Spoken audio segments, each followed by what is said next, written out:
Okay, round 2 with my mediocre draft deck against Mr. Lil Chaos.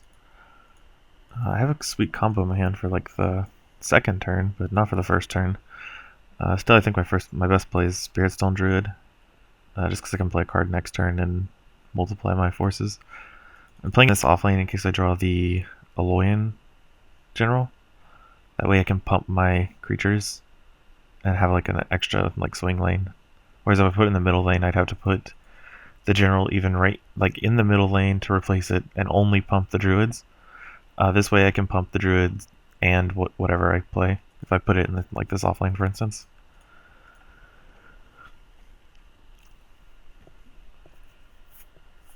So I didn't get any of my sweet replace combos like the Steel Watch card or the Steel Eye Researcher. I think I only have one Steel Eye Researcher. Maybe I took two. I don't remember. Yeah, I only took one. So what I can play here is maybe Spiritsville and Spiritsville Infiltrator and Matrix Warden, because that's a pretty cool combo. It just really depends on what he wants to do. Okay, so he played an Anatomize. I paused it because he was taking a little while. I played an Anatomize, which is -4 attack, and you can play other Anatomizes this turn on my Spiritstone Druid, which is a card that only exists to replace, so it's really bad play. But you know, who am I to judge his poor play? I guess I'll play Spiritstone Infiltrator in this offlane right here, and then replace my Druid with a Matrix Warden. Even though Matrix Warden doesn't kill his general, it still puts it to 2 toughness so he doesn't pump it or shrink my guy. And this way I get the large Spiritstone Infiltrator, the 7 mobility 1, armor 1, so it's like a 7/7.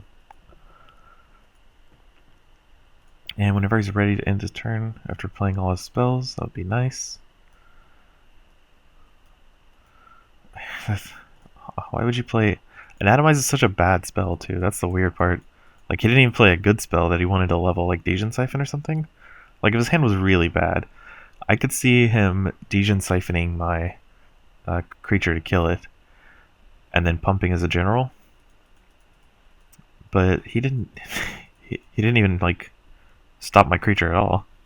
Oh, this is really good. Steel Watch card hand. I can replace any of these bad creatures I have in play. And then play another Matrix Warden in front of that Loyan General. Or I could play Venom Fang. Probably the Matrix Warden, though. Matrix Warden just scales so well from rank 1 to 2. It gets +5/+5. 8/8, and it gets 5 attacks. So it's like a 13 power shift between this rank 1 and 2.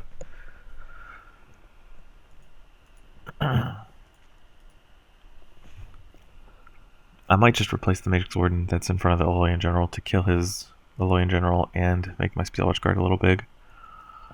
That way I don't have to worry about replacing one of these spirits. Because I don't know if they're going to die or not. My opponent is taking his sweet time. It's kind of annoying. Draft isn't... I tend to give people a little more leeway in Constructed because the cards are actually pretty complicated. But in Draft, like, all of my cards have no abilities right now, right? They're just, like, pure numbers. Nothing happens when you play cards. Like, you don't have to worry about the triggers at the beginning of my turn. The only card I have in play with an ability is this card, and it has mobility 1. Like, that's it. That's all he has to think about. His own cards, I can't imagine, are much more complicated than that. So he should be able to discard the irrelevant information of, like, how much he messed up last turn, and just, like, focus on how he can make the best play this turn, instead of wasting both of our times here. So I'm going to pause it again. Okay, I didn't see the first card he played. I knew he played an Aether card. So he played a Sap on my Spiritsteel Infiltrator to make it 0 power. Which I have 2 options here. I can play Matrix Warden, pumping my Spirit token to kill his Aether Guard, and then playing Steel Watch card over the Overseer to kill that. I think that's actually my play there, because that kills both of his creatures and leaves me with 4 creatures in play. Granted, one of those creatures is a Spiritstone Infiltrator with 0 power, But with all my replace effects, I can make use of that but that doesn't do anything. Plus I have like an Ursine Strength and an Overwhelming Forces. Like, if I drew Overwhelming Forces in this hand, I would absolutely play it. Because it gives, like, what's 3, 6, 9, 12 power across all my creatures.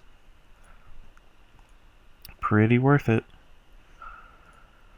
And Sap is one of those cards that just doesn't do enough. Like, if it was attached to a creature, it would be really good. Like, because like Dirge Banshee and there's a couple cards in Alolan do it, but I don't remember their names. Whenever they come into play, they like shrink the creature in front of it. Like if there was a creature like that, like Soul Drinker, I think also is really bad at level 1. But if it sapped, if it was level gated and like sapped whatever was in front of it, it would not be that bad in draft. Because you still get a creature out of it, right? However small it is, you still get like a small creature. But when you're just playing a spell, you don't get anything. Your board doesn't progress at all, and you don't actually kill the creature. So this doesn't have any abilities. But if it were like an Alolan General, he couldn't sap this card because it would still have its effect, and I could still pump it and stuff like that. It's always better to kill the creature than to sap it. That's why I didn't take any of the saps I saw in the draft, because it's not a very good card. And